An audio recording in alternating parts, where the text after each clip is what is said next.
서울의 심장부 그랜드 엘리시안 호텔의 크리스탈 볼룸은 이 세기의 결혼식을 위해 완전히 다른 세상으로 변해 있었다. 천장에서 쏟아지는 수만 개의 스와로브스키 크리스탈은 은하수처럼 반짝였고 하객석을 가득 채운 순백의 장미와 작약 향기는 현실감을 잊게 할 만큼 농밀했다. 이곳은 대한민국 재계 서열일 2위를 다투는 JK그룹과 태양그룹의 결합을 축복하는 장소였다. 모든 것이 완벽했고 모든 것이 계산되어 있었다. 그 완벽함 속에서 강하나는 이물질이었다. 그녀는 호텔 케이터링 직원과 똑같은 유니폼을 입고 있었지만 그녀의 움직임에는 군더더기가 없었다. 쟁반을 든 다른 직원들이 분주하게 하객들 사이를 오갈 때 그녀는 홀의 가장자리를 따라 그림자처럼 움직였다.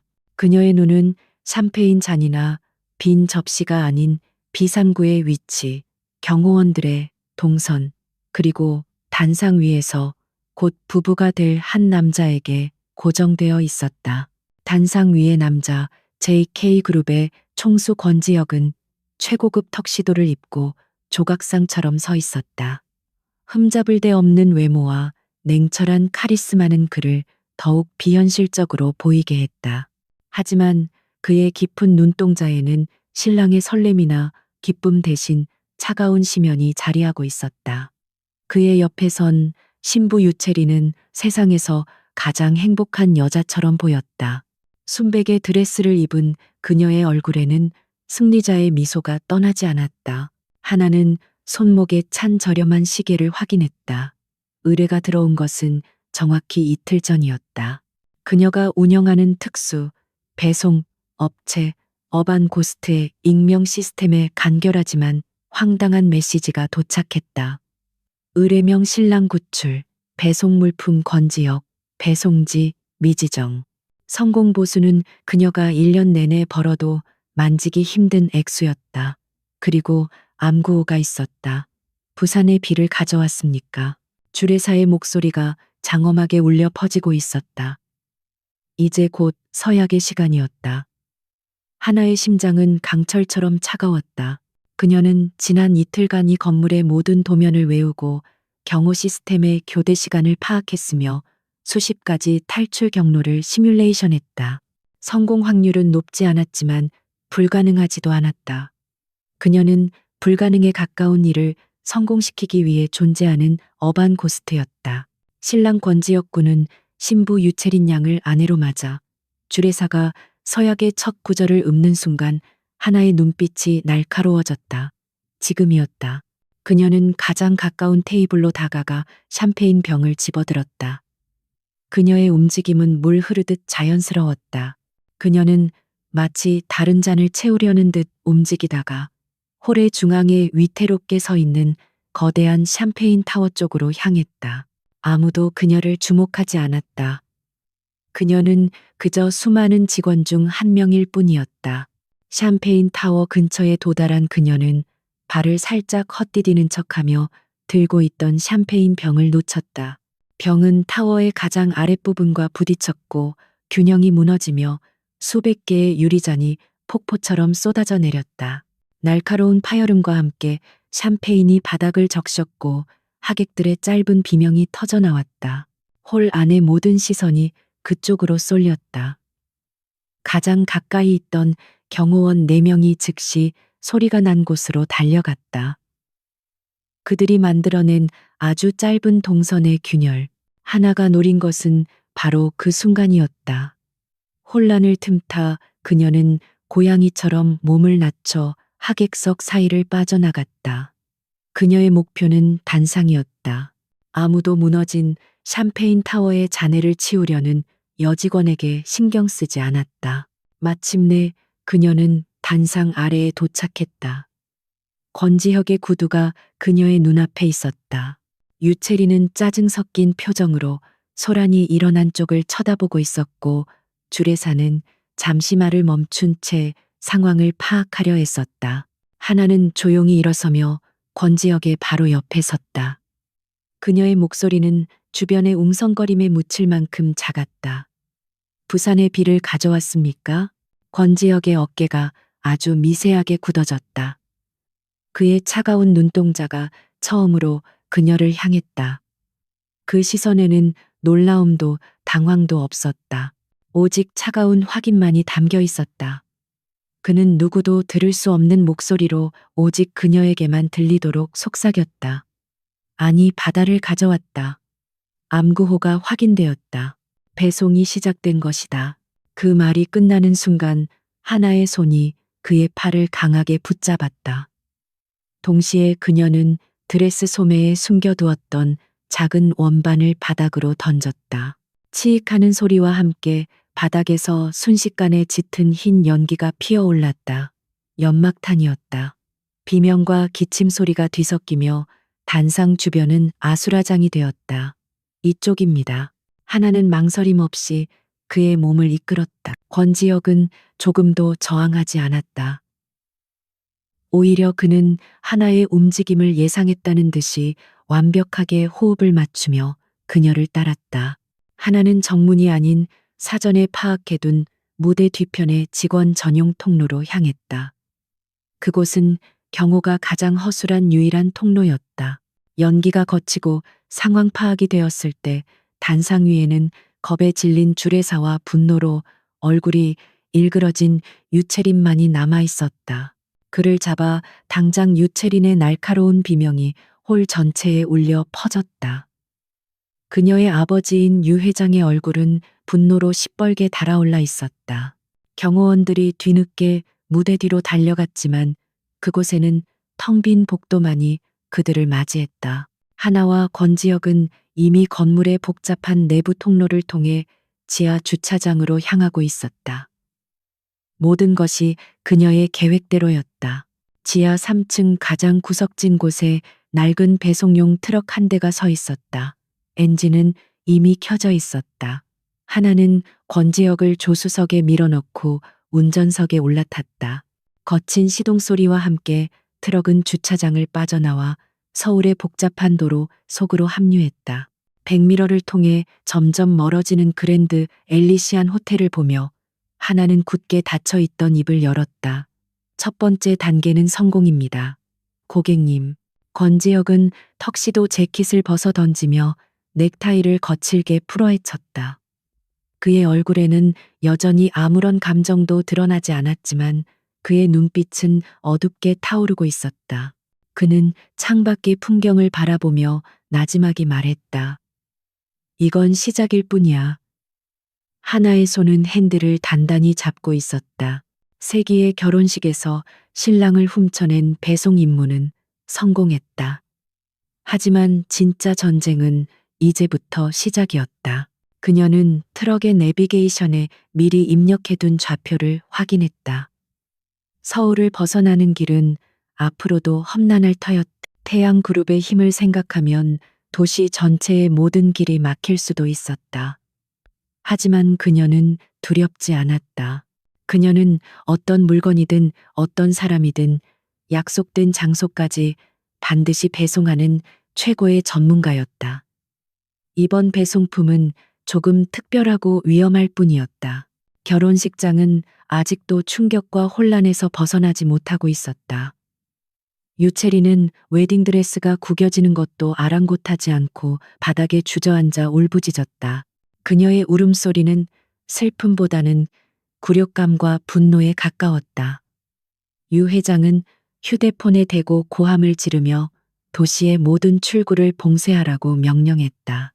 그의 제국에 감히 흠집을 낸 자들을 결코 용서할 수 없었다. 한편 서울의 교통 체증 속을 유유히 빠져나가는 낡은 트럭 안에서는 무거운 침묵이 흘렀다. 하나는 운전에 집중했고 권지혁은 눈을 감은 채 생각에 잠겨 있었다. 두 사람은 서로에게 아무것도 묻지 않았다. 지금은 질문을 할 때가 아니었다. 오직 생존하고 벗어나야만 했다. 그들의 기묘한 동행은 그렇게 시작되고 있었다. 낡은 트럭은 서울의 화려한 불빛을 뒤로하고 어둠 속으로 녹아들었다. 도시의 소음이 잦아들자 좁은 운전석 안에는 엔진의 거친 소음과 두 사람의 침묵만이 남았다. 강하나는 케이터링 유니폼 차림이었고 권지혁은 값비싼 턱시도를 입고 있었다. 그들의 이질적인 모습은 방금 전 탈출해온 비현실적인 상황을 대변하는 듯했다. 모든 것이 계획대로였지만 진짜 추격은 이제부터 시작이었다. 하나는 운전대를 잡은 채 대시보드에 부착된 보조 태블릿을 힐끗거렸다. 평범한 내비게이션 화면처럼 보였지만 실은 그녀의 회사 어반고스트가 구축한 실시간 교통 및 감시망 시스템이었다. 붉은 점들이 서울을 빠져나가는 주요 고속도로와 국도에 빠르게 나타나고 있었다. 유 씨 일가가 손을 쓴 것이 분명했다. 경찰뿐만 아니라 그들이 동원할 수 있는 모든 사설 인력까지 동원해 검문소를 세우고 있었다. 그녀는 망설임 없이 핸들을 꺾어 예정된 경로를 벗어났다. 트럭은 불빛 하나 없는 좁은 산업도로로 접어들었다. 덜컹거리는 차체와 퀴퀴한 먼지 냄새가 고급스러운 샴페인 향이 배어있던 결혼식장과 극명한 대조를 이루었다. 그녀의 냉정한 판단력과 빠른 대처 능력은 수많은 위기 상황을 겪으며 단련된 결과물이었다. 그녀에게 놀람이나 두려움은 사치였다. 그때까지 창밖만 바라보던 권지혁이 처음으로 입을 열었다. 그의 목소리는 여전히 낮고 차가웠다. 계획이 틀어졌나 그의 질문에는 비난의 의도가 없었다. 그저 순수한 사실 확인에 가까웠다. 하나는 시선을 전방에 고정한 채 대답했다. 예상했던 범위 아닙니다. A 계획에서 C 계획으로 변경합니다. 시간은 조금 더 걸리겠지만 더 안전합니다. 그녀의 프로페셔널한 답변에 권지혁은 잠시 침묵했다. 그는 몸을 돌려 어둠 속에서 희미하게 보이는 그녀의 옆모습을 바라보았다. 당신을 선택한 건 최고의 결정이었군. 의뢰인 X, 그가 던진 마지막 한마디에 하나의 손가락이 핸들 위에서 미세하게 굳어졌다. 역시 그가 의뢰인이었다. 어느 정도 예상은 했지만 당사자의 입에서 직접 확인하니 기분이 묘했다. 이제 그는 단순한 배송품이 아니었다. 그 순간 백미러에 두 개의 불빛이 나타났다. 평범한 차량처럼 보였지만 칠흑 같은 어둠 속 산업도로에서 일정한 거리를 유지하며 끈질기게 따라붙는 움직임은 결코 평범하지 않았다. 유 회장의 사냥개들이었다. 하나는 혀를 차며 가속 페달을 더 깊이 밟았다. 트럭은 낡았지만 그녀의 손을 거쳐 엔진과 하체는 완전히 개조된 상태였다. 겉모습만 보고 얕봤다간 큰 코 다칠 괴물이었다. 추격전은 소리 없이 시작되었다. 뒤따르던 검은 세단 두 대가 속도를 높여 트럭의 양옆으로 파고들려 했다. 하나는 거대한 차체를 이용해 도로를 지그재그로 막아서며 그들의 진로를 방해했다. 그녀는 할리우드 영화 주인공처럼 무모한 운전을 하지 않았다. 대신 좁은 도로의 특성과 트럭의 무게를 이용해 상대방이 섣불리 추월하지 못하도록 영리하게 움직였다. 한적한 시골길로 접어들었을 때 앞서가던 세단 한 대가 급정거하며 길을 막았다. 뒤따르던 다른 한 대는 트럭의 후미를 바짝 쫓았다. 샌드위치처럼 앞뒤로 포위된 상황이었다. 하지만 하나의 얼굴에는 당황한 기색이 없었다. 그녀는 오히려 입꼬리를 살짝 올렸다. 그녀가 일부러 유도한 길이었다. 그녀는 핸들을 오른쪽으로 끝까지 꺾었다. 트럭은 도로를 이탈해 비포장 샛길로 뛰어들었다. 꽉 잡아요. 그녀의 경고와 함께 트럭이 격렬하게 요동쳤다. 울퉁불퉁한 흙길을 달리자 차 안에 있던 온갖 물건들이 굉음을 내며 부딪혔다. 세단들은 차체가 낮아 쉽게 따라오지 못했다. 그들을 따돌렸다고 생각한 순간 트럭이 깊게 파인 웅덩이를 미처 피하지 못하고 그대로 들이받았다. 하늘과 땅이 뒤집히는 듯한 충격이 차체를 덮쳤다. 그 충격으로 인해 제대로 고정되지 않았던 뒤쪽의 공구 상자가 앞으로 튕겨나왔다. 그 안에서 묵직한 렌치 하나가 날아와 정확히 하나의 관자놀이를 때렸다.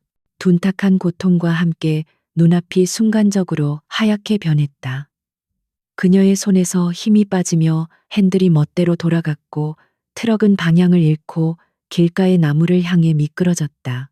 바로 그 순간 흐릿해지는 의식 속으로 낯선 기억의 파편이 섬광처럼 파고들었다. 비가 내리는 부산의 어느 항구. 자신보다 조금 커 보이는 소년의 걱정스러운 눈동자. 비릿한 바다 냄새와 손에 쥐어진 작은 나무 새 조각, 그리고 장면이 바뀌어 모든 것을 삼킬 듯 타오르는 불길과 절규. 새까만 재를 뒤집어 쓴 채 눈물을 흘리며 무언가를 약속하던 소년의 얼굴. 내가 꼭 지켜줄게. 하나 정신 차려 강하나 누군가 자신의 이름을 부르는 절박한 외침이 들렸다. 권지혁이었다. 그가 어느새 핸들을 붙잡아 트럭이 나무에 부딪히기 직전에 멈춰 세웠다. 그녀의 이름, 어반고스트의 철칙상 의뢰인에게는 절대 본명을 노출하지 않는다. 그런데 그는 어떻게 자신의 이름을 알고 있는 것일까? 몽롱한 의식 속에서 하나의 머릿속은 혼란으로 가득 찼다. 트럭은 숲속 한적한 곳에 멈춰 섰다. 권지혁은 다급하게 그녀의 상태를 살폈다. 그녀의 관자놀이에서는 붉은 피가 흘러내리고 있었다. 그의 차가운 가면은 온데간데 없고 그 자리에는 숨길 수 없는 깊은 불안과 걱정이 어려 있었다.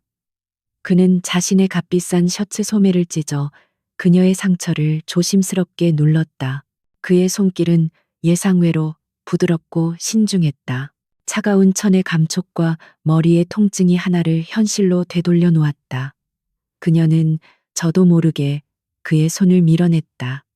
다시 냉정한 전문가의 얼굴로 돌아왔지만 흔들리는 눈동자는 감출 수 없었다.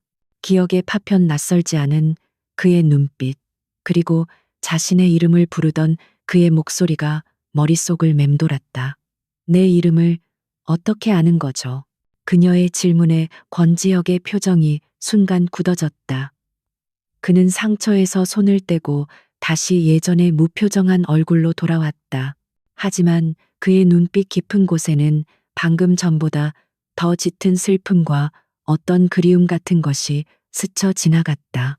그가 입을 열려던 순간 멀리서 여러 대의 차량이 이쪽으로 접근하는 소리가 들려왔다. 아직 추격은 끝나지 않았다. 권지혁은 대답 대신 그녀를 바라보며 말했다. 지금은 움직여야 해. 대답은 나중에 하지. 그의 말은 명령에 가까웠지만 그 안에는 그녀를 걱정하는 마음이 담겨 있었다. 하나는 입술을 깨물며 다시 시동을 걸었다. 머리는 여전히 욱신거렸고 가슴 한구석은 정체 모를 감정으로 술렁였다.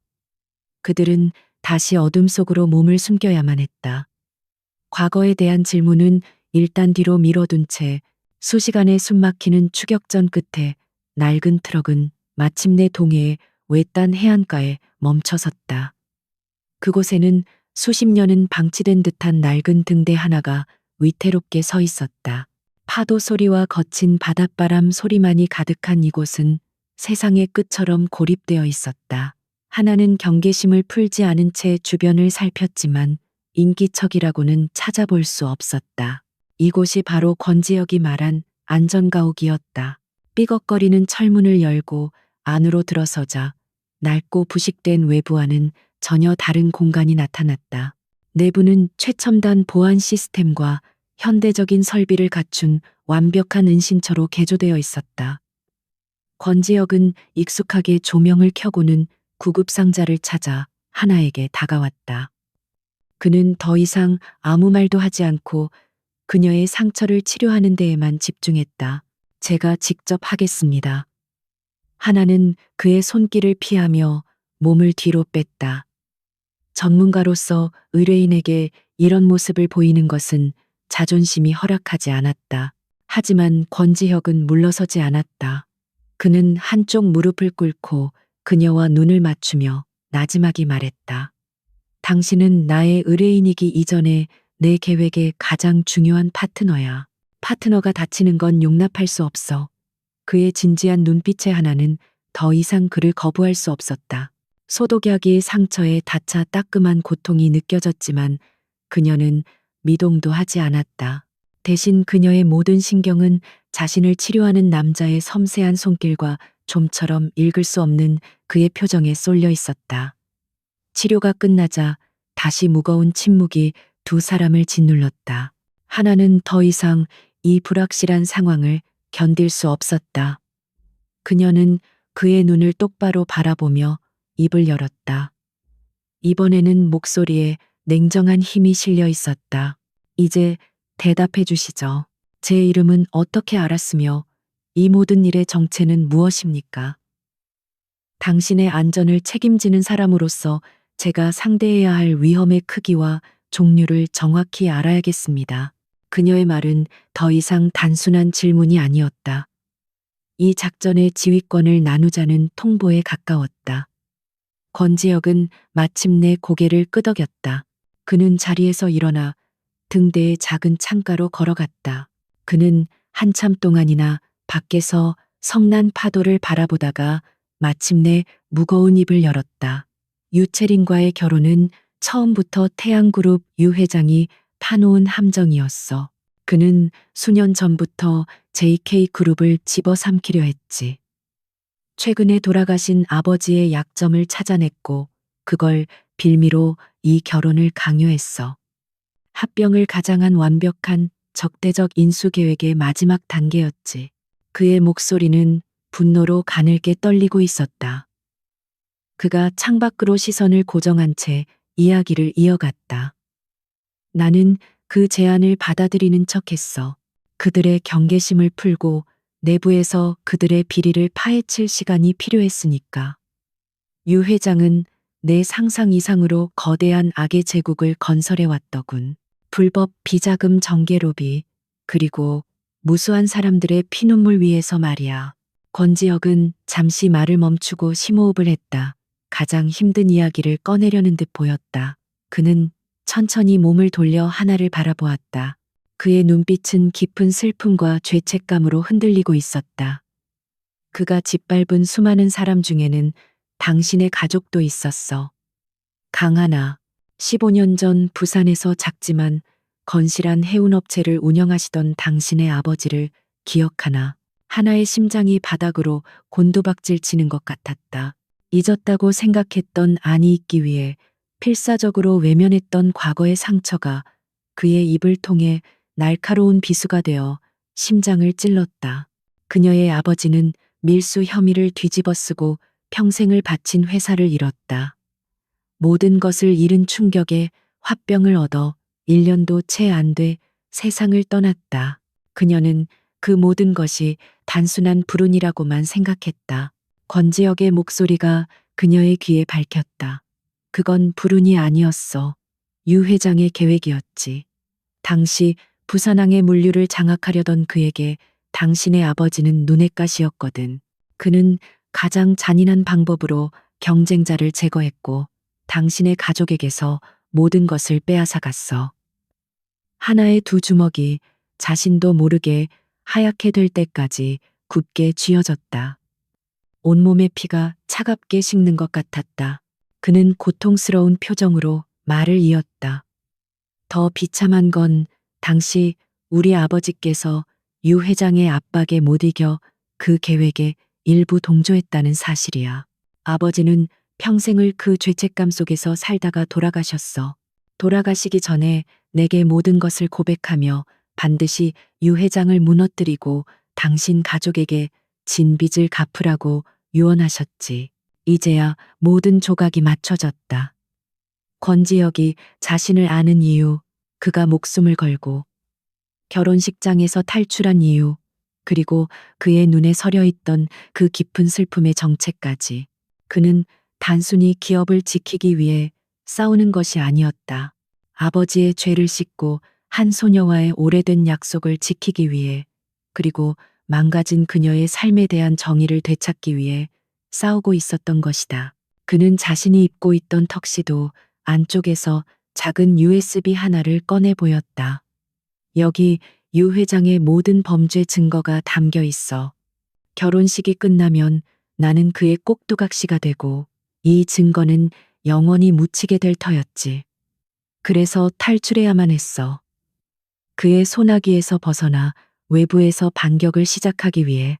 그리고 이 위험한 계획에는 당신이 꼭 필요했어. 권지혁은 그녀에게 다가와 섰다. 나는 오랫동안 당신을 멀리서 지켜봐왔어. 아버지를 잃은 슬픔을 딛고 세상의 편견과 싸우며 스스로의 힘으로 일어서는 당신을, 누구보다 강하고 누구보다 똑똑하며 누구보다 정의로운 사람. 유 회장과 싸우기 위해 나는 당신의 능력이 필요했고 당신이라는 아군이 필요했어. 그의 고백에 하나를 지탱하던 마지막 이성의 끈이 끊어졌다. 그녀가 쌓아 올린 전문가라는 가면이 산산조각 났다. 그녀는 더 이상 의뢰를 받은 배송업자가 아니었다. 그녀는 자신의 아버지를 죽음으로 몰아넣은 원수에게 복수할 기회를 마주한 피해자였다. 그녀는 권지혁을 바라보았다. 이제 그는 차가운 총수가 아닌 핏빛 어린 과거를 공유한 유일한 동지였다. 등대 밖에서는 거센 폭풍우가 몰아치기 시작했다. 마치 그들의 분노와 슬픔을 대변하는 것 같았다. 하나는 창가로 다가가 검은 바다를 바라보았다. 그녀의 눈빛은 더 이상 혼란스럽지 않았다. 대신 그 자리에는 강철처럼 차갑고 단단한 결의가 서려 있었다. 그녀는 뒤돌아서지 않은 채 물었다. 그녀의 목소리는 배송업자의 것이 아닌 전쟁을 앞둔 전사의 것이었다. 다음 계획은 뭐죠? 그랜드 엘리시안 호텔의 로열 스위트룸은 전쟁터와 다름없었다. 값비싼 베르사체 화병은 산산조각 나 바닥에 뒹굴었고 수백만 원짜리 샴페인은 실크 카펫 위에 흉한 얼룩을 남겼다. 이 모든 파괴의 중심에는 웨딩드레스를 입은 채 울부짖는 유채린이 있었다. 그녀의 아름다운 얼굴은 눈물과 분노로 흉하게 일그러져 있었다. 이것은 사랑하는 사람을 잃은 슬픔의 눈물이 아니었다. 세상의 정점에 서 있던 자신이 감히 모욕당했다는 사실에 대한 참을 수 없는 굴욕감에서 비롯된 발작이었다. 감히 나를 버리고 도망쳐 그깟 배달부년이랑. 그녀는 손에 잡히는 모든 것을 집어던지며 소리쳤다. 그녀에게 권지혁은 사랑의 대상이기 전에 자신의 완벽한 인생을 장식할 최고의 트로피였다. JK 그룹의 안주인이라는 타이틀 모두의 부러움을 사는 외모와 능력, 그 모든 것을 손에 넣기 직전에 한낱 배달부에게 빼앗겼다는 사실이 그녀를 미치게 만들었다. 그녀의 히스테리 속에서 아버지 유 회장은 소파에 미동도 없이 앉아 있었다. 그는 딸의 광기 어린 행동을 제지하지 않았다. 그저 얼음처럼 차가운 눈으로 눈앞의 난장판을 응시할 뿐이었다. 그의 분노는 딸처럼 뜨겁게 폭발하는 종류가 아니었다. 그것은 용암처럼 고요히 들끓다가 모든 것을 삼켜버리는 차갑고 잔혹한 분노였다.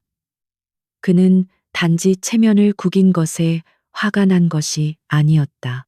마지막 순간에 먹잇감을 놓친 포식자의 분노였다. 그는 권지혁의 탈출이 단순한 변심이 아님을 직감했다. 이것은 명백한 선전포고였다. 자신의 제국을 향한 정면 도전이었다. 한참의 침묵 끝에 그는 조용히 휴대폰을 들었다. 그의 목소리는 쇳소리처럼 차가웠다. 나 유성진이다. 지금부터 서울을 빠져나가는 모든 길을 막아. 경찰청장에게는 내가 직접 전화하지. 쥐새끼 한 마리도 빠져나가지 못하게 해. 전화를 끄는 그는 곧바로 다른 번호를 눌렀다. 이번 상대는 대한민국 언론계를 주무르는 신문사 사주였다. 일 처리를 좀 해야겠네. 권지혁 군이 결혼식 직전에 극심한 스트레스로 쓰러졌다고 기사를 내게. JK 그룹의 후계자 자리가 위태롭다는 뉘앙스도 살짝 흘리고. 결혼은 잠정 연기된 걸로 하지. 뒷수습은 자네가 알아서 하게. 그는 단 몇 마디의 말로 진실을 덮고 여론을 조작했다. 이것이 그가 세상을 움직이는 방식이었다. 마지막 통화는 그의 수족이자 태양그룹의 해결사인 한 이사에게 연결되었다. 유 회장의 목소리는 이전보다 한 톤 더 낮아졌다. 한의사, 내 눈앞에서 사라진 두 놈 찾아내. 권지혁은 산채로 내 앞에 데려와. 그 계집은 흔적도 없이 사라지게 만들어. 목격자도 증거도 남기지 마. 자네 휘하의 그림자들을 전부 풀어. 돈은 얼마가 들어도 상관없어. 그의 말에는 한치의 망설임도 자비도 없었다. 유 회장의 명령이 떨어지자 태양그룹의 어두운 이면이 움직이기 시작했다. 한의사가 이끄는 보안팀은 단순한 경호원 집단이 아니었다. 전직 특수부대 요원, 국가정보원 출신 해커, 그리고 법의 테두리 밖에서 움직이는 해결사들로 구성된 그의 사병 집단이었다. 그들은 즉시 호텔의 모든 CCTV 영상을 확보해 분석에 들어갔다. 하지만 강하나의 흔적을 찾는 것은 쉽지 않았다. 그녀가 잠입할 때 이용한 케이터링 직원의 신상 정보는 완벽한 위조 신분이었다. 그녀가 움직인 동선에는 교묘하게 사각지대만 포함되어 있었다. 탈출에 이용된 트럭 역시 조회결과 대포 차량으로 이미 수차례 번호판이 복제된 유령 차량이었다. 한 이사는 혀를 찼다. 상대는 아마추어가 아니었다. 철저하게 훈련된 전문가였다. 이 여자 보통 내기가 아닙니다. 한 이사는 유 회장에게 중간 보고를 올렸다. 모든 흔적을 지우는데 전문가입니다. 하지만 완벽한 범죄는 없는 법이죠. 그의 팀은 끈질긴 추적 끝에 작은 단서 하나를 발견했다. 서울 외곽의 한 주유소 CCTV의 문제에 트럭이 스치듯 지나가는 장면이 포착된 것이다. 트럭은 예상과 달리 서쪽이 아닌 동해안 쪽으로 향하고 있었다. 그 작은 단서 하나가 거대한 그물망의 범위를 좁혔다. 한 이사는 즉시 동해안 일대에 배치된 인력들에게 수색 명령을 하달했다. 헬리콥터와 드론까지 동원한 입체적인 수색 작전이 시작되었다.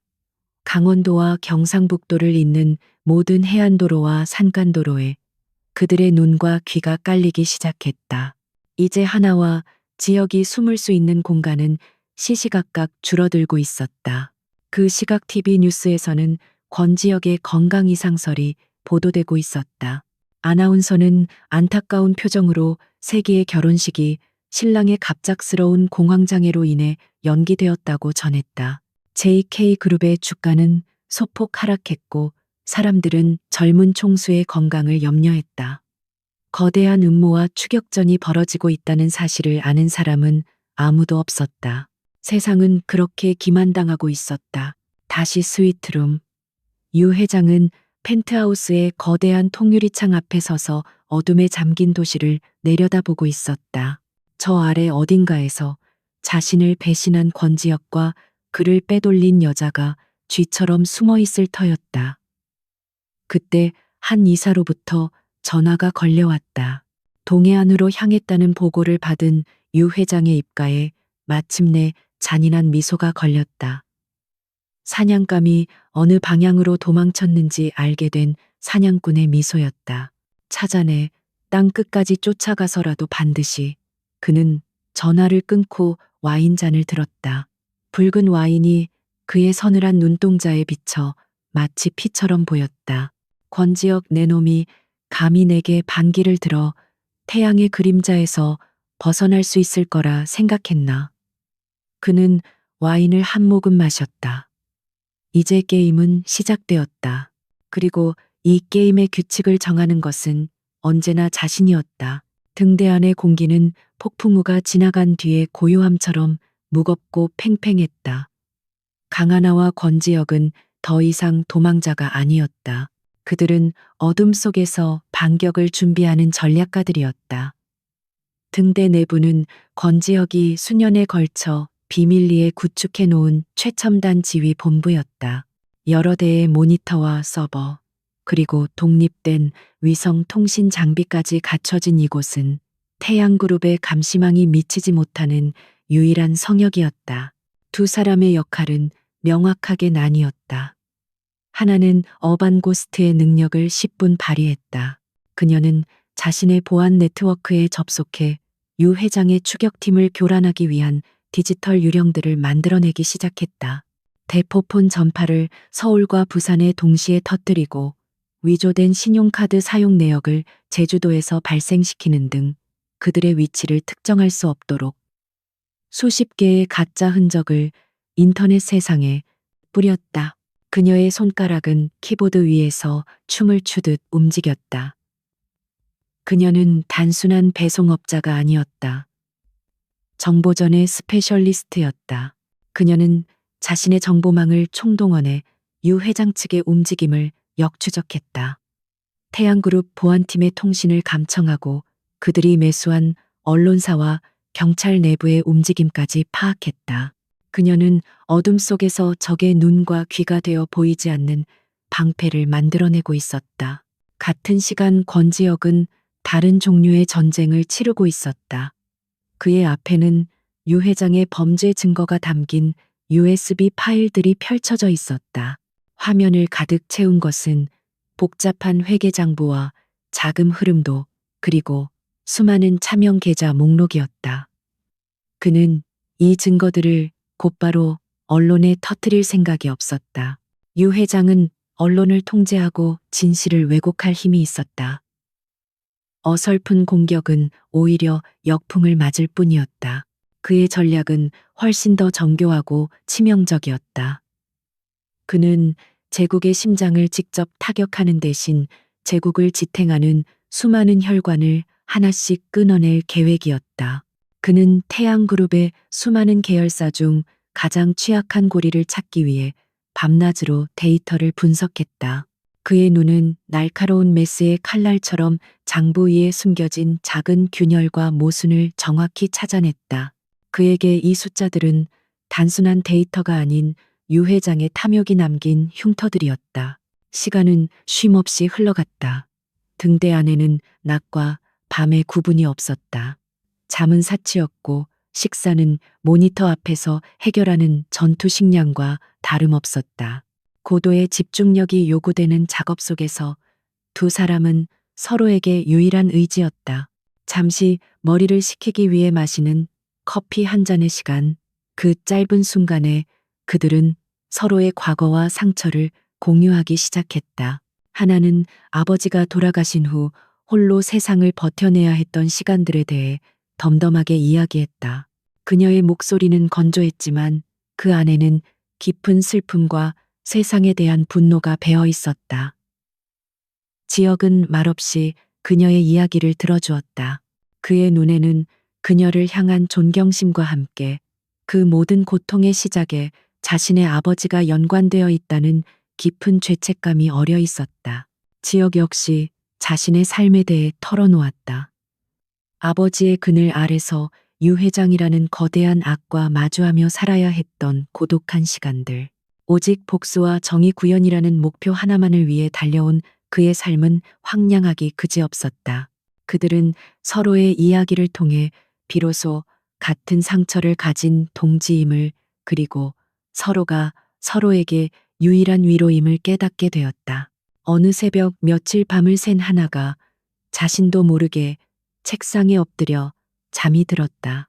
서류 더미 위에서 불편하게 잠든 그녀의 모습을 본 지혁은 잠시 망설이다가 자신의 재킷을 벗어 그녀의 어깨 위에 조용히 덮어주었다. 잠시 후 잠에서 깬 하나는 어깨 위에 온기를 느끼고 고개를 들었다.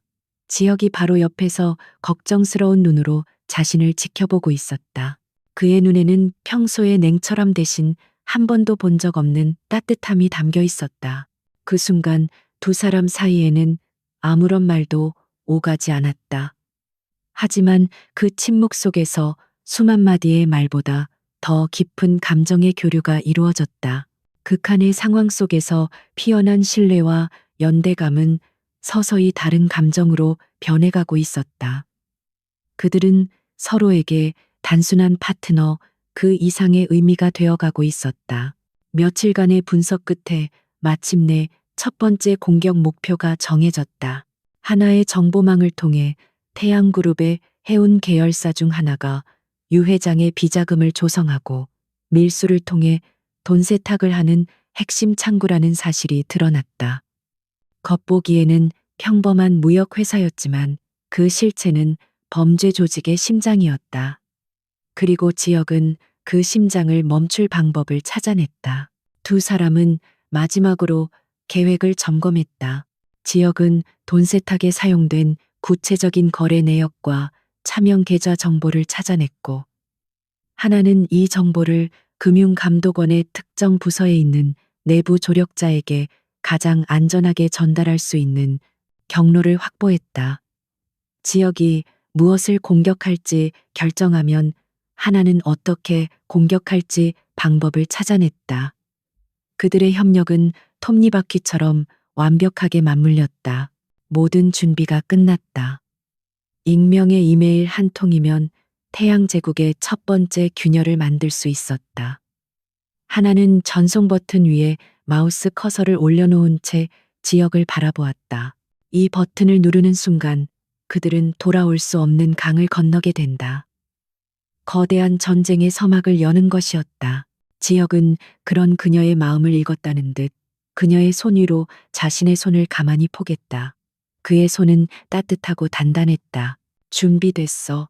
그의 목소리는 낮았지만 그 안에는 흔들림 없는 결의가 담겨 있었다.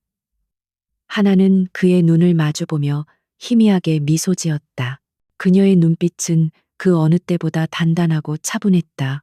태어날 때부터 준비됐어요. 그녀는 망설임 없이 클릭했다. 데이터가 전송되는 짧은 순간 등대 안에는 숨막히는 정적이 흘렀다. 태양이라는 거대한 골리앗을 향해 다윗의 첫 번째 돌멩이가 날아갔다. 그들이 첫 번째 돌을 던진 지 사흘째 되던 날, 세상의 파문이 일기 시작했다. 유력 경제 채널의 저녁 뉴스 헤드라인을 태양그룹이 장식했다. 태양해운 대규모 분식회계 및 밀수 혐의로 금융감독원 압수수색. 앵커는 담담한 목소리로 태양그룹의 주가가 폭락하고 있으며 유성진 회장의 리더십에 대한 의문이 제기되고 있다고 전했다. 등대 안에서 뉴스를 지켜보던 하나와 지역의 얼굴에 처음으로 희미한 미소가 떠올랐다. 이것은 작은 승리였지만 거대한 제국을 무너뜨릴 첫 번째 균열임이 분명했다. 그들의 공격은 정확했고 효과적이었다. 하지만 그들은 승리에 도취될 만큼 어리석지 않았다. 오히려 이 일로 인해 부상당한 맹수가 얼마나 더 사나워질지 잘 알고 있었다. 이제 유 회장은 단순한 추적을 넘어 그들을 제거하기 위해 무슨 짓이든 할 것이었다. 같은 시각 태양그룹의 심장부인 회장실은 얼음장처럼 차가웠다. 유 회장은 뉴스 화면을 묵묵히 지켜보고 있었다. 그의 얼굴에는 분노나 당황의 기색이 없었다. 폭풍 전야의 고요함만이 감돌았다. 그는 이번 공격이 권지혁 혼자서 할 수 있는 일이 아님을 깨달았다. 배후에 아니 그의 곁에 유능한 조력자가 있다. 자신들의 내부 정보에 접근하고 가장 아픈 곳을 정확히 찌를 줄 아는 전문가. 계집이군. 유 회장은 곁에 서 있던 한 이사에게 나지막이 말했다. 권지혁을 빼돌린 그 배달부 계집. 단순한 운전 실력만 가진 게 아니었어. 정보전에도 능한 놈이다. 그는 자리에서 일어나 창밖을 내다보았다. 유령을 쫓는 건 시간 낭비야. 이제부터는 우리가 직접 유령을 사냥할 덫을 놓는다. 유령이 제 발로 걸어들어올 미끼를 던져야지. 유 회장의 눈빛이 뱀처럼 번뜩였다. 그는 한 이사에게 강하나의 뒷조사를 다시 지시했다. 그녀의 과거 가족 관계 지인, 아무리 작은 인연이라도 모두 샅샅이 뒤져 그녀의 약점을 찾아내라고 명령했다. 그의 전략은 잔인할 정도로 단순했다. 이빨이 강하면 발톱이 강하면 심장을 노린다. 그에게 인간관계는 이용하고 버릴 수 있는 도구에 불과했다. 얼마 지나지 않아 한 이사의 팀은 유용한 미끼 하나를 찾아냈다. 오영식, 15년 전 하나, 아버지의 해운 회사에서 공장장으로 일했던 남자였다. 그는 하나를 친딸처럼 아꼈고 회사가 망한 뒤로는 시장에서 생선을 팔며 어렵게 살아가고 있었다. 유 회장의 입가에 비열한 미소가 걸렸다. 그는 이 선량한 남자를 이용해 하나를 어둠 속에서 끌어낼 계획을 세웠다. 그의 부하들이 오영식에게 접근한 것은 늦은 밤이었다. 그들은 그의 가족 사진을 보여주며 협박했다. 강하나에게 연락해 그녀 아버지 사건에 대한 결정적인 증거를 찾았으니 부산의 폐창고에서 만나자고 전하라는 것이었다. 노인의 눈은 공포로 흔들렸지만 가족의 목숨 앞에서는 다른 선택지가 없었다. 그는 결국 떨리는 손으로 하나만이 알 수 있는 비상 연락망을 통해 메시지를 보냈다. 등대 아나나의 개인 단말기에 짧은 메시지가 도착했다. 발신인을 확인한 순간 그녀의 심장이 철렁 내려앉았다. 오, 아저씨였다. 아버지의 동료이자 어린 시절 자신을 무등 태워주던 따뜻한 사람이었다. 메시지의 내용은 충격적이었다. 하나야 나다. 내 아버지의 억울함을 풀어줄 증거를 찾았다. 오늘 밤 12시 부산 북항 제7창고에서 만나자. 절대 혼자 와야 한다. 순간 하나의 냉철한 이성이 마비되었다. 아버지의 명예를 되찾을 수 있다는 희망, 그리고 유일하게 남은 과거의 인연에 대한 그리움이 그녀의 판단력을 흐렸다. 그녀는 당장이라도 부산으로 달려가고 싶었다. 이 사실을 지혁에게 알리자 그의 얼굴은 즉시 굳어졌다. 함정이야, 갈 수 없어. 그의 목소리는 단호했다. 너무 시기적절하잖아. 우리가 태양해운을 공격한 직후에 이런 연락이 온다. 유 회장이 당신을 끌어내기 위해 파놓은 덫이야. 지혁은 그녀를 설득하려 했었다. 하지만 하나의 귀에는 아무것도 들리지 않았다. 당신은 몰라 오 아저씨가 나한테 어떤 분인지. 만에 하나 정말 증거가 있다면 그녀의 목소리가 흔들렸다. 아버지라는 이름 앞에서 그녀의 강철 같던 마음이 속수무책으로 무너져 내렸다. 처음으로 두 사람 사이에 균열이 생겼다. 이성과 감정이 전략과 과거가 충돌했다. 위험하다는 거 알아요. 하지만 이건 내 손으로 확인해야만 해요. 하나는 결국 자신의 고집을 꺾지 않았다. 그녀는 지역의 만류를 뒤로하고 홀로 등대를 나섰다. 어반고스트로서 익힌 모든 기술을 동원해 그녀는 그림자처럼 움직여 부산으로 향했다. 그녀는 자신의 능력을 믿었지만 자신의 약점을 미처 깨닫지 못했다. 약속된 시간 하나는 제7창고 주변에 몸을 숨긴 채 상황을 살폈다. 낡은 창고 주변은 불길할 정도로 고요했다. 하지만 그녀의 예리한 눈은 어둠 속에 숨겨진 부자연스러움을 놓치지 않았다.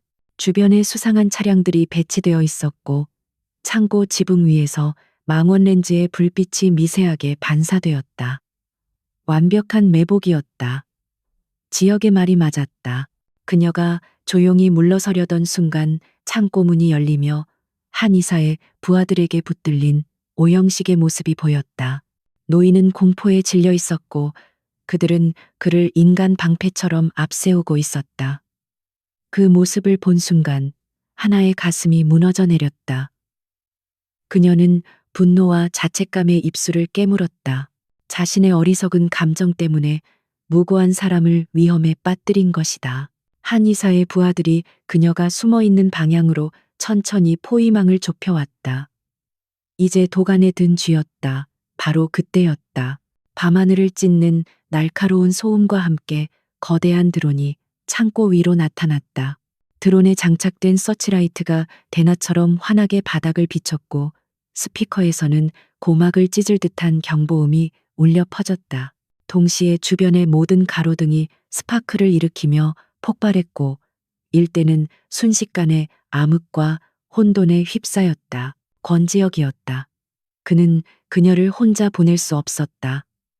그녀가 떠난 직후부터 위성으로 그녀의 위치를 추적하며 만일의 사태에 대비하고 있었던 것이다. 그가 원격으로 조종하는 드론과 해킹 시스템이 완벽한 교란 작전을 펼쳐주었다. 혼란에 빠진 틈을 타 하나는 번개처럼 튀어나가 오영식을 붙들고 어둠 속으로 몸을 던졌다. 그녀의 탈출을 돕기 위해 어반 고스트의 현지 요원이 약속된 장소에 차를 대기시키고 있었다. 몇 시간 후 다시 돌아온 등대 안의 공기는 무겁게 가라앉아 있었다. 오영식은 다른 안전한 곳으로 옮겨졌다. 하나는 고개를 숙인 채 아무 말도 하지 못했다. 자신의 판단 착오가 모두를 위험에 빠뜨렸다는 죄책감, 그리고 자신을 구해준 지역에 대한 고마움이 뒤섞여 그녀를 혼란스럽게 했다. 지역은 화를 내지 않았다. 그는 그저 지친 얼굴로 그녀에게 다가와 말했다. 다치지 않아서 다행이야. 그 한마디에 하나의 눈시울이 뜨거워졌다. 이번 사건으로 그들의 약점이 드러났지만 역설적으로 그들의 관계는 더욱 단단해졌다. 그는 이제 단순한 파트너가 아닌 그녀의 목숨을 구해준 수호자였다. 부산에서의 위험천만한 작전이 끝나고 돌아온 등대 안에는 무거운 침묵이 흘렀다. 아드레날린이 거치자 지독한 피로감과 감정적인 탈진이 두 사람을 덮쳤다. 하나는 탈출 과정에서 극힌 팔의 상처를 소독하며 자신의 어리석음을 곱씹었다. 그 작은 상처는 그녀의 섣부른 판단이 불러올 뻔했던 끔찍한 결과를 상기시키는 낙인과도 같았다. 권지혁은 그런 그녀의 모습을 말없이 지켜보고 있었다. 그의 눈에는 안도감과 함께 더 깊고 복잡한 감정이 서려 있었다. 침묵을 깬 것은 하나였다. 그녀는 치료를 마치고 일어나 지역의 앞에 섰다. 그리고 허리를 깊이 숙였다. 이것은 부하가 상사에게 하는 사과가 아니었다. 파트너가 파트너에게 보내는 진심 어린 사죄였다. 죄송합니다. 저의 감정적인 판단 때문에 작전 전체를 그리고 당신을 위험에 빠뜨렸습니다. 파트너로서 자격이 없는 행동이었습니다. 그녀의 목소리에는 깊은 자책감이 묻어났다. 지역은 그녀를 일으켜 세우지 않았다. 대신 그는 조용히 말했다. 아니, 난 이해해. 그의 목소리는 부드러웠다.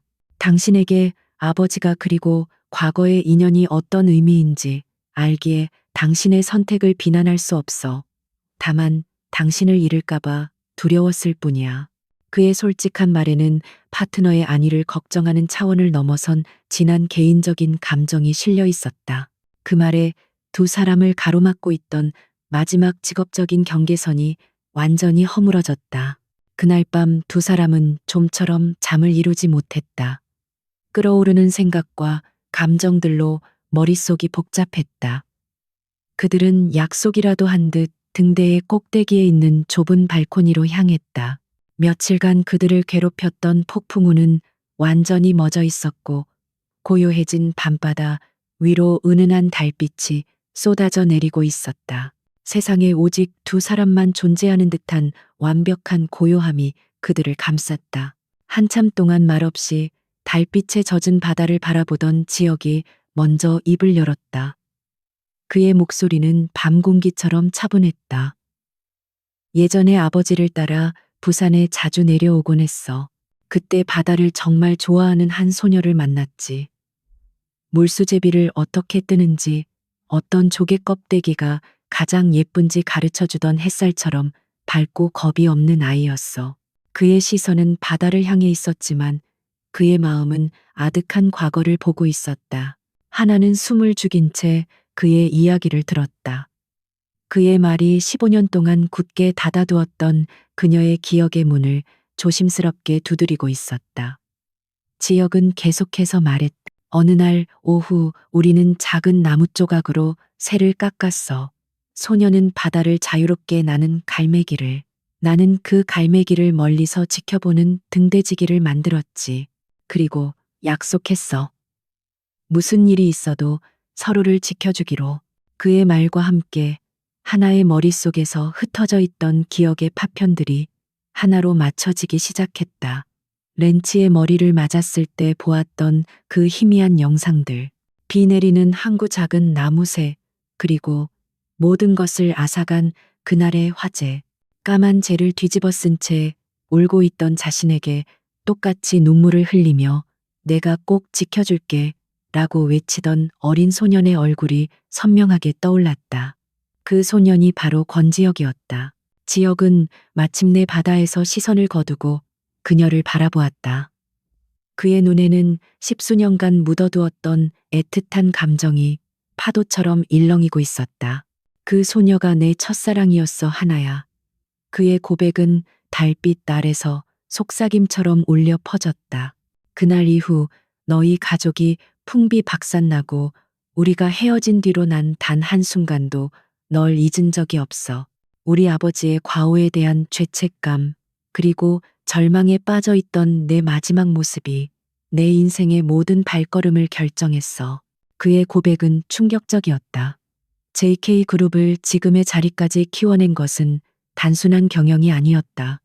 그것은 거대한 무기이자 방패를 만드는 과정이었다. 유성진이라는 괴물과 싸울 힘을 기르기 위한 처절한 투쟁이었다. 아버지의 빚을 갚기 위해서, 그리고 무엇보다 한 소년이 소녀에게 했던 맹세를 지키기 위해서였다.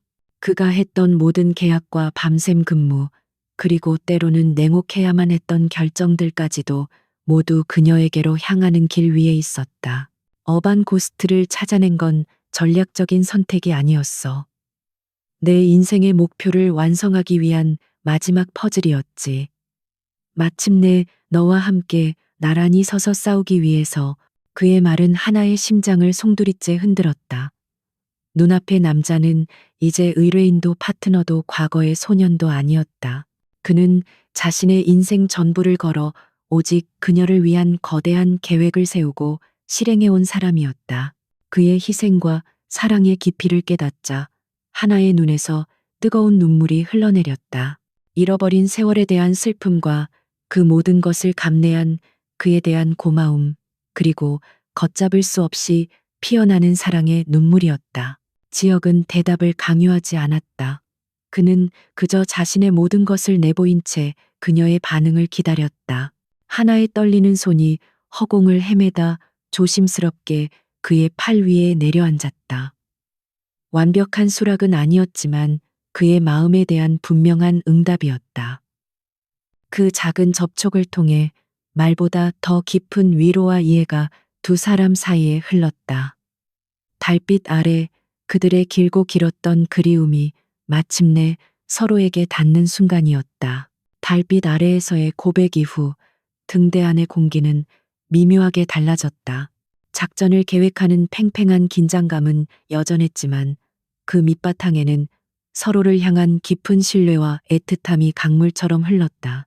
그들은 이제 과거의 상처를 공유한 동지를 넘어 미래를 함께 약속한 연인이 되어가고 있었다. 첫 번째 공격이 태양그룹의 혼란을 주기는 했지만 그것이 유성진을 무너뜨릴 결정타가 아님을 두 사람은 잘 알고 있었다. 더 확실하고 더 치명적인 한 방이 필요했다. 바로 그때 지역의 보안 시스템에 정체불명의 메시지 하나가 수신되었다. 복잡한 암호로 수십 번을 꼬아놓은 메시지는 발신인의 신원을 철저히 숨기고 있었다. 지역이 꼬박 반나절을 매달려 암호를 해독했을 때 모니터에 나타난 내용은 충격적이었다. 나는 유성진의 폭주를 막고 싶은 태양그룹의 내부자다. 당신을 도울 수 있다. 메시지는 극도의 보안을 유지하는 일회성 통신 채널 주소를 남긴 채 끝을 맺었다. 또 다른 함정일 수도 있어요. 하나는 즉시 경계심을 드러냈다. 부산에서의 실수는 그녀를 더욱 신중하게 만들었다. 유 회장이 더 정교한 덫을 놓고 그들을 유인하는 것일 수도 있었다. 그녀는 어반고스트의 모든 자원을 동원해 메시지의 출처를 역추적했다. 발신인을 특정할 수는 없었지만 한 가지 확실한 것은 있었다. 메시지가 태양타워 최상층의 임원 전용 보안 서버에서 발신되었다는 사실이었다. 어느 정도 신빙성은 있었다. 지역과 하나는 극도의 조심성을 유지하며 익명의 발신인과 몇 차례 메시지를 주고받았다. 그리고 마침내 상대방이 자신의 신원을 밝혔다. 그는 태양그룹의 김상현 전무였다. 유 회장의 아버지 시절부터 그룹에 몸담아온 원로이자 지역의 아버지와도 막역한 사이였던 인물이었다. 그는 유 회장의 탐욕과 잔혹함이 회사를 좀먹는 것을 오랫동안 지켜보며 환멸을 느끼던 중이었다. 김 전무가 반기를 들기로 결심한 결정적인 계기는 최근에 일어난 비극 때문이었다. 그의 아들 역시 태양그룹의 계열사에서 일하고 있었는데 유 회장의 무리한 사업 추진 과정에서 발생한 회계 비리를 모두 뒤집어쓰고 감옥에 가게 된 것이다. 아들의 인생을 망가뜨린 유 회장을 향한 분노와 오랫동안 그의 악행을 침묵하며 동조해온 자신에 대한 자책감이 그를 움직이게 만들었다. 그는 지역을 돕는 것을 자신의 마지막 속죄라고 생각했다. 김 전무는 그들이 찾고 있던 결정적인 증거의 존재를 알려주었다. 바로 유 회장의 이면 장부였다. 지역이 가진 디지털 파일도 강력한 증거였지만 이 장부는 유 회장이 사업 초창기부터 직접 손으로 기록해온 원본이었다. 그 안에는 하나의 아버지를 파멸로 몰아넣은 공작의 전모는 물론 정재계 최고 위층에 건넨 뇌물의 상세 내역까지 기록되어 있었다.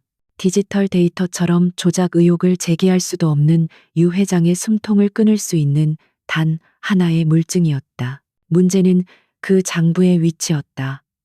장부는 태양타워 꼭대기 유 회장의 개인 펜트하우스 안에 있는 비밀 금고에 보관되어 있었다. 그곳의 보안 시스템은 국립은행의 중앙금고에 버금갔다. 홍채 및 지문인식 압력 감지 센서, 24시간 감시 시스템과 최정예 경호팀까지 사실상 침투가 불가능한 요새였다. 그 순간부터 등대 안의 지휘본부는 다시 활기를 띠기 시작했다. 불가능한 목표가 생겼지만 두 사람의 눈에는 두려움 대신 도전 의식이 불타올랐다. 그들은 함께 태양타워 침투 작전을 계획하기 시작했다. 그들의 서로 다른 전문성이 완벽한 시너지를 만들어냈다. 지역은 과거에 입수해둔 태양타워의 설계 도면과 보안 시스템의 코드를 분석했다.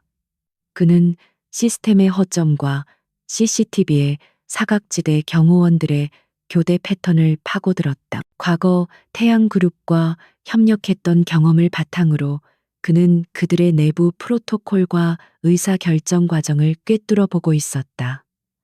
그는 이번 작전의 두뇌였다. 하나는 지역이 찾아낸 정보를 바탕으로 실질적인 침투 계획을 세웠다. 어떤 경로로 진입하고 어떤 장비를 사용하며 어떻게 물리적 보안을 뚫을 것인지 구체적인 그림을 그렸다. 그녀는 김 전무를 내부 조력자로 활용해 그가 작전 당일 특정 구역의 전원을 차단하거나 창문 잠금 장치를 풀어놓는 등의 교란 작전을 수행하도록 지시했다. 그녀는 이번 작전의 손과 발이었다. 작전의 성공은 세 사람의 완벽한 협력에 달려 있었다. 특히 김 전무의 역할은 목숨을 걸어야 하는 위험한 도박이었다. 계획을 세우면서 하나는 문득 지역의 얼굴을 바라보았다. 이번에는 그가 직접 위험한 장소로 들어가야만 했다.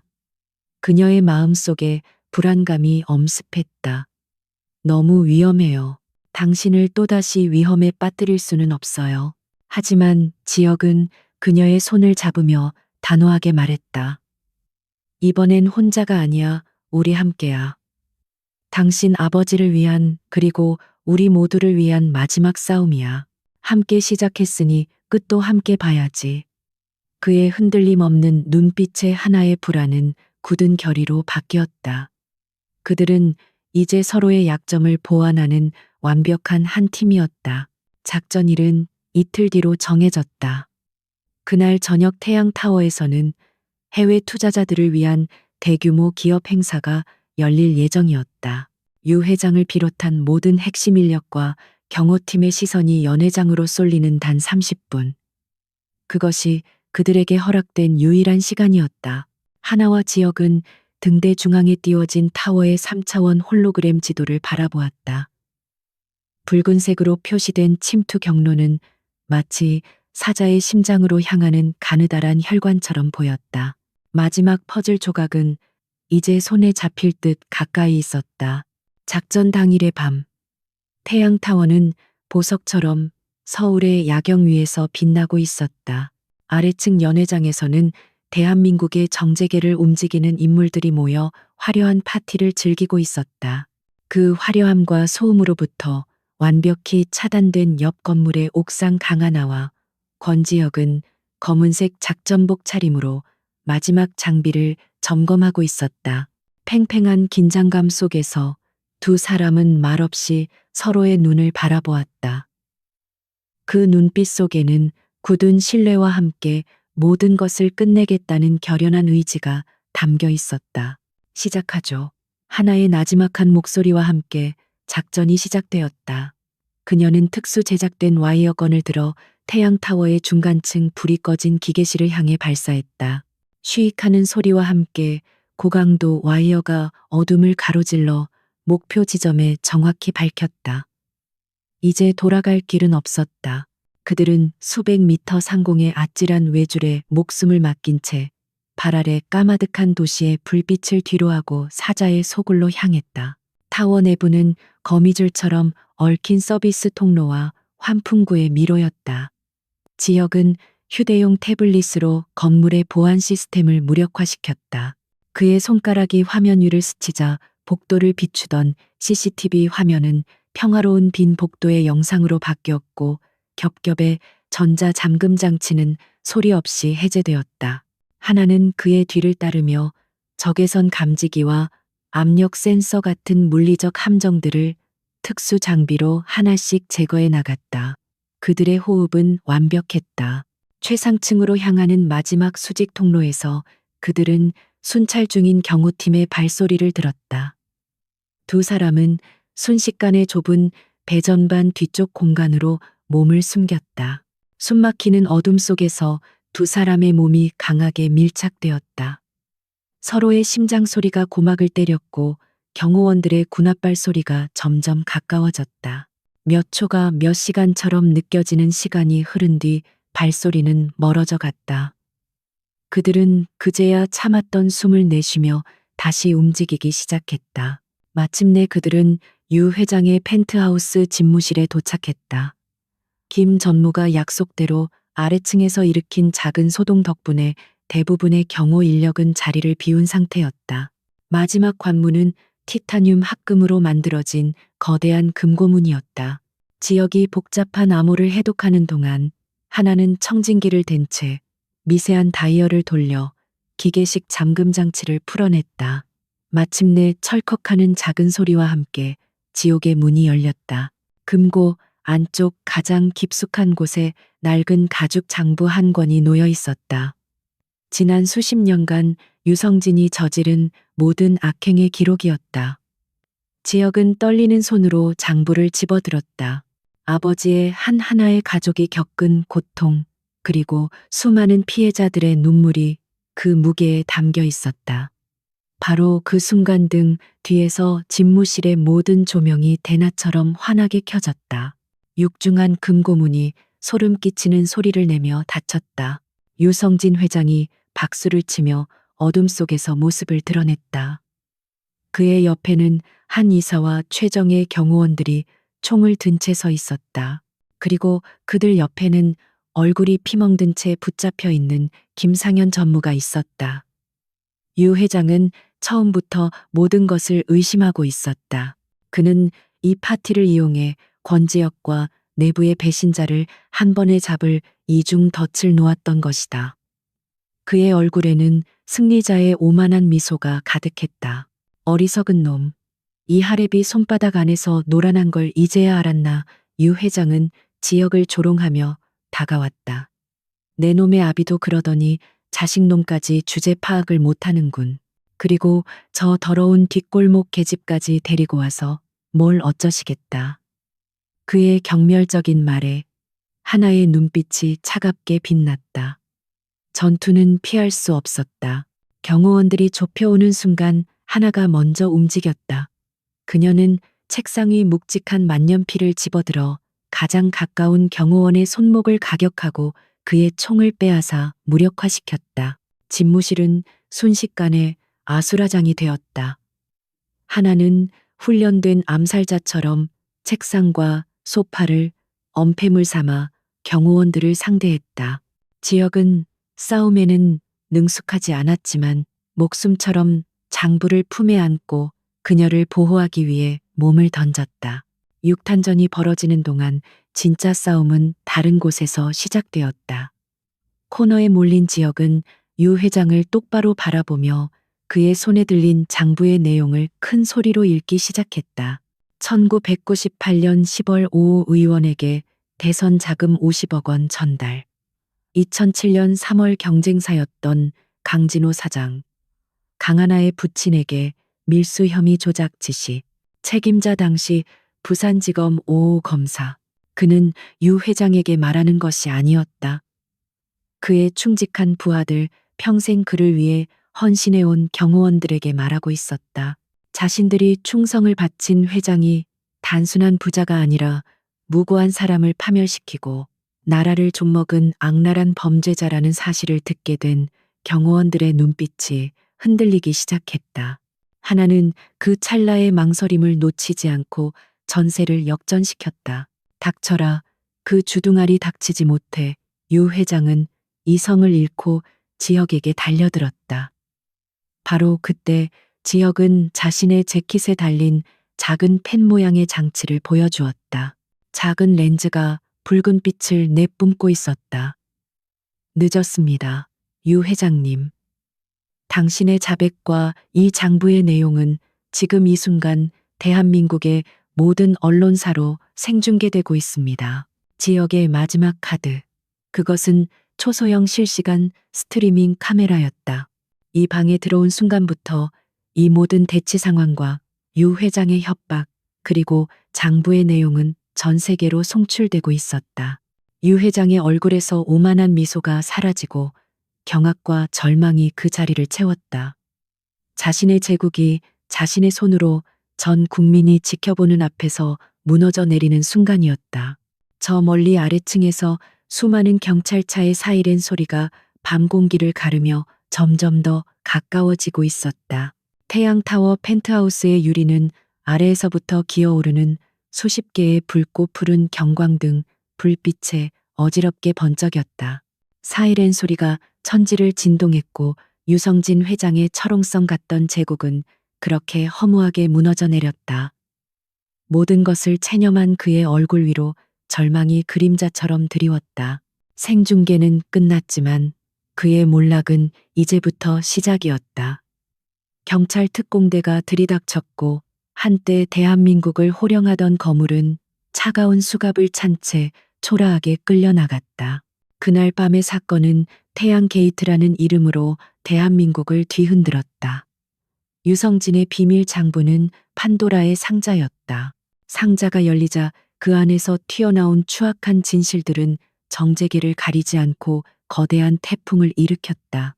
수많은 정치인과 고위공직자들이 뇌물수수 혐의로 줄줄이 옷을 벗었고 태양그룹과 결탁했던 기업들은 연일 주가가 폭락하며 무너져 내렸다.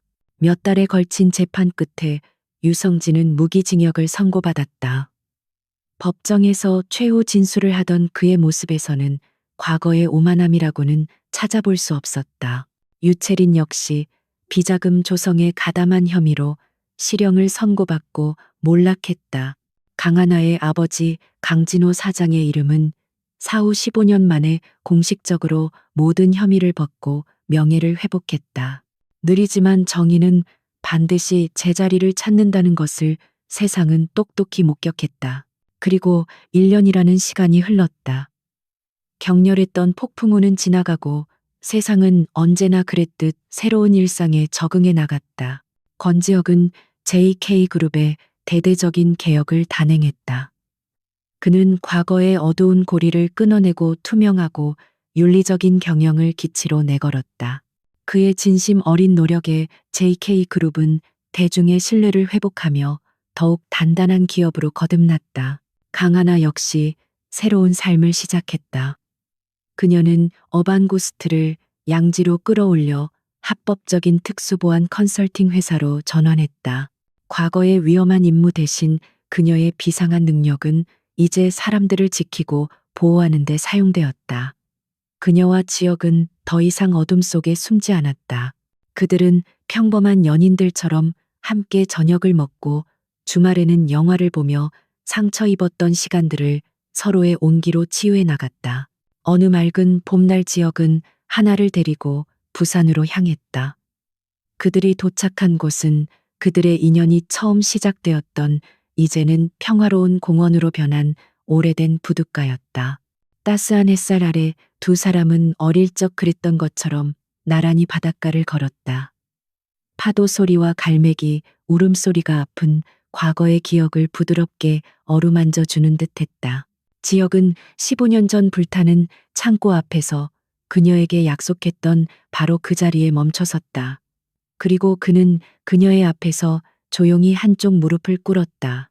그의 손에는 화려한 다이아몬드 반지 대신 세월의 흔적이 묻어나는 작은 나무새 두 마리가 놓여 있었다.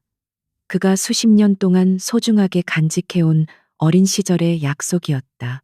오래전 널 지켜주겠다는 약속을 했었지. 그의 목소리는 바닷바람에 실려 부드럽게 울렸다.